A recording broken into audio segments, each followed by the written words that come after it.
This is review 4 of the Transformational Leader Manager Experience. It is the second half of positive psychology. Positive psychology is what we use to think like a leader and not a mere manager. Positive psychology is the study of what is right with people and organizations.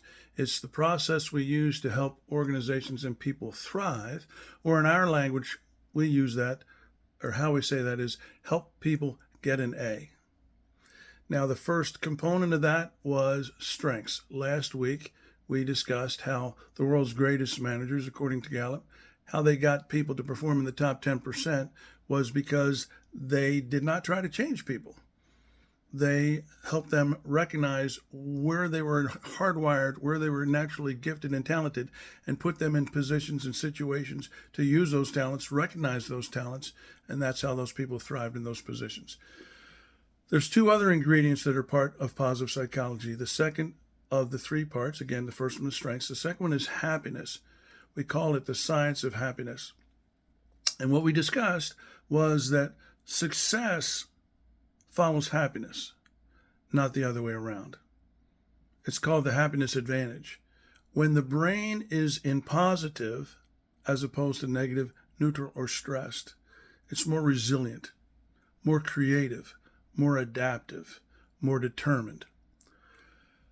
A mere manager, maybe even a bad boss, really isn't too concerned about whether people are happy or not. They're really concerned about whether or not they get the job done. Well, there's a big difference between the two. Getting the job done and helping people thrive.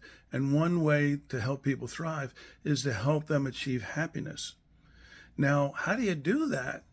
We started at the very beginning talking with our T1 tool, which is how to get an A personally. If you sat down with those folks, you already know what's most important to them. And for most people, there's generally a spirituality element, always a family and friend element, almost always a health element.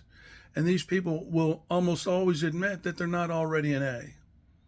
If you know what those 5 areas are because you've shared yours and you've asked them about theirs and they have admitted that they're not already an A, by just taking an interest and coaching and mentoring and helping them get an A in those areas, you are going to increase their happiness and their well-being, and therefore their performance will improve. The relationship will improve, and that's, again, one of the biggest difference between mirror managers and transformational leaders. It's the relationship. When Gallup asked these people, why do you think you outperformed the other 90% in the same organization as yours?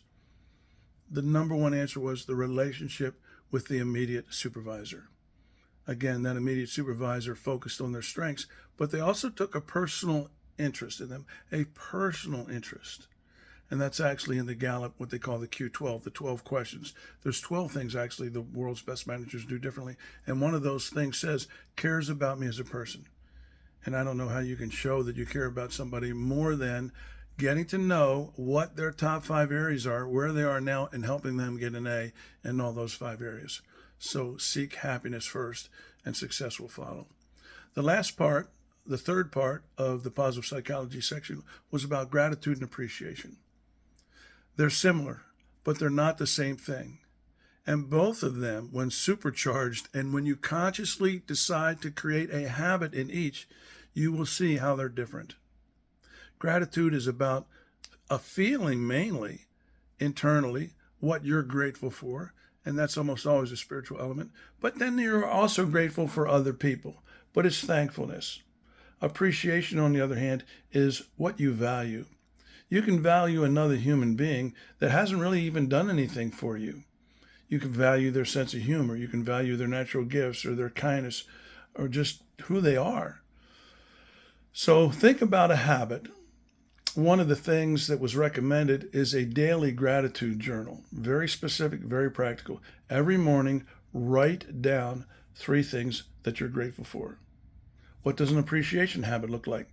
Once a week, if you're really a go-getter, you can do it once a day, sending an email or a card to someone to let them know that you appreciate them. So that'll wrap up positive psychology, folks. How to think like a leader. It's a great subject. Maximize strengths, understand the science of happiness, and recognize the power of gratitude and appreciation. Have a great week, everybody.